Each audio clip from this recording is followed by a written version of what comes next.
Okay mga bossing, meron tayo ditong bagong stock namin ng mga diffuser, yung fine bubble. Pero man isa. Isa.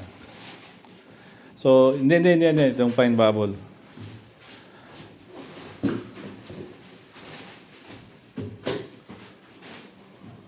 Okay. So, ito yung fine bubble diffuser natin. May previous video na tayo nito kung saan ginagamit ito. Pero, meron din tayong bago ngayon na stock na items. Yung tube diffuser. So, kung isa. Abot mo lang.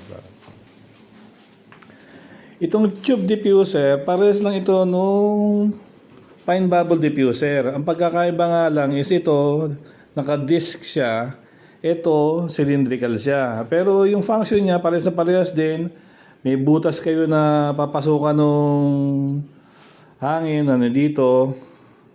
Tapos, dito lumalabas yung mga bula. Whereas, yung sa diffuser na disc, ang bula niya, dito lumalabas. Pero parehas lang to. As a matter of preference lang, at saka yung depende rin sa lugar na pag-i-installan nung mga diffuser, yung pagpili nito. So, ito yung ginagamit para sa mga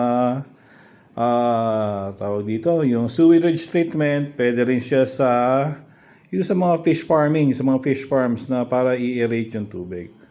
Okay, so kung kailangan nyo na ganito, meron tayo nito sa Sonos Automation. So, thank you and hintayin namin yung mga inquiry ninyo. Thank you.